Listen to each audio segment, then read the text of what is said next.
Hello, my friend Bob Brown here. How you doing today? Hope you're having a great day.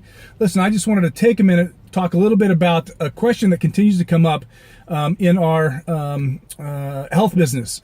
One of the questions that we have seemed to come across on numerous occasions is when we're talking with people that have some sort of medical issue, that they will actually talk to their doctor about it, and they'll say, well, you know, alkaline water is not good for me, or they shouldn't be drinking the alkaline water. Usually when they're have some sort of medical condition, especially when it deals with the filtration system, then they'll talk to their doctor about it, or they'll do some research online, and what they're usually finding is that alkaline water, or the consensus that comes back, is that it's not good for you to drink. And part of the reason why they're saying these things is that, and the things that you're finding on the internet, is a couple of reasons. One is that you're not looking in the right places, and we'll talk about that in just one second. But two, when we talk about alkaline water, we have to actually use the right terminology if we want the medical doctors to really understand really what we're talking about. So when you talk about alkaline water, what you're actually talking about is water that has been chemically induced to create a pH alkaline balance to it. Okay, so you're seeing a lot of these waters popping up into a lot of the stores now, Trader Joe's, you know, the Sprouts and some of these other places, even in your Costco's, the big bulk stores. Just walked out of Costco, they're actually selling this Carlsbad water that's there, and it's been bottled up. But part of the reason is that when you have an alkaline water, that water has had chemicals added to it that produces the pH balance. So they're adding magnesium, calcium, potassium to these waters to produce the pH balance in it.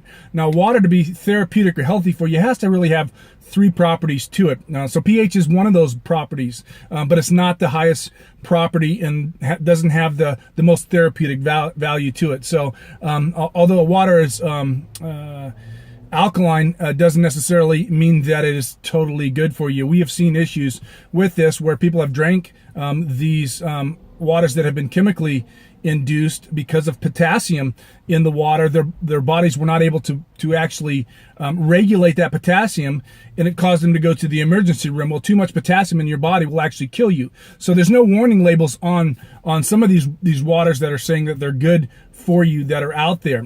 So you have to be really careful with that. So let's kind of get back to the discussion. Well, you know, these people are going to the doctors and asking about, is it okay? I've got a kidney issue, I got a liver issue. Is it okay for me to actually drink alkaline water?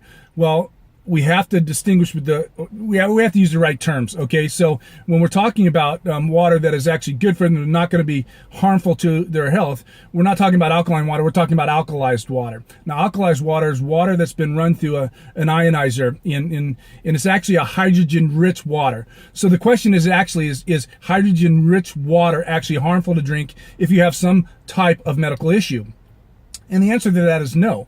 And the reason for that is not alkaline water. It is alkaline in the sense that it has a pH balance in it, but it's not alkaline in the sense that they've added chemicals to it. It's actually alkalized because it's run over a water ionizer, okay? And so what that does is actually changes the molecular structure of the water, makes smaller molecules, which is adding different properties to it. So when it's run over an ionizer, you're actually getting a pH to it, so it is alkaline, but you also have an antioxidant effect to it that is absolutely one of the most powerful antioxidants that's out there. But even better than that, and this is what's really most important, and this is where some doctors really are beginning to understand this. We're seeing much more research about this, about electrolyzed reduced water, which is the scientific name for alkalized water, or hydrogen-rich water is another one of those terms, the scientific terms for this type of water. So doctors kind of understand that, and we're seeing more and more case studies and documentation that is coming along. Well,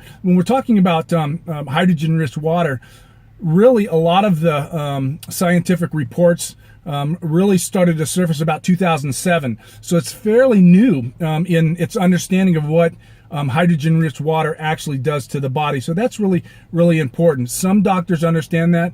Some just don't really understand this concept altogether. So real important that you have the right terms that you're talking about, first of all, when you're talking about electrolyzed reduced water or hydrogen-rich water, because those are really, really good for you, and they're therapeutic to the body. Hydrogen, being the smallest molecule in the world, is able to penetrate at a cellular level. So you're not only hydrating the body at a cellular level, but you're detoxifying the body at the cellular level. So it has a lot of therapeutic properties that go along with that. So if they're telling you not to drink alkaline water, then know this. There's a difference between the two. I'd be very careful about drinking alkaline water because of the chemicals that are in it that can actually cause problems, because the body may not be able to differentiate or to actually assimilate or to expel those from the body, and so that can cause problems. But the other side of that is when you have this water that is naturally produced by the electrical charge that is in it, is creating a healthy therapeutic water. You don't have to worry about that. Now, what I wanted to say is this, is that this is not new technology, okay? This technology has been around for 40, 50 years. The Japanese culture has been drinking this type of water for over 45 years. Almost all of the Japanese, well, let's say this, that 1 out of every 5 households in Japan actually has a water ionizer. So they're drinking this healthy, therapeutic, hydrogen-rich water, the electrolyzed reduced water, on a daily basis. And so if we were to have problems with this particular water hurting somebody, then we would definitely have case studies. We would have documentation on that. 40 years, Japan being one of the healthiest countries in the world, they don't see a problem with that. And so we haven't seen the problems with that. We would see documentation that this water causes problems. The fact of the matter is this: Japan actually started these types of machines in their hospitals, and they were using that water in their hospitals to help their patients out. And so these particular, and they were bigger machines back then that were being used in hospitals to in the treatment of cancer patients, the treatment of burn patients, to help those out that had high blood pressure, diabetes, cholesterol. So those were some of the issues that we saw in Japan using those things. So again, Japan is one of the healthiest countries in the world right now. A large majority of the nation is drinking hydrogen-rich water or electrolyzed reduced water. So this type of water in a medical situation is not going to hurt you. The other side very, very possibly could. So you want to be cautious about understanding the terminology first of all, but really what you're putting in your body for its therapeutic effect. Now, we offer people to be able to try this electrolyzed reduced water on a trial basis. 2 weeks, try the water out, see how it affects your body. We have seen this water help people to lower diabetes, cholesterol, high blood pressure, and these types of things. And so when you're actually drinking the right water, putting the right things in your body, you're actually able to detoxify the body and then cause total body health to begin the process of taking place. And so again, if you're interested in trying this out, you can get a hold of me, send me a message. Appreciate you watching this video. If you got any questions, leave a comment below. If you think this would help somebody, do me a favor and share this video with somebody else. So listen, I hope you guys have a great day. Be blessed, and I'll talk to you real soon. Bye now.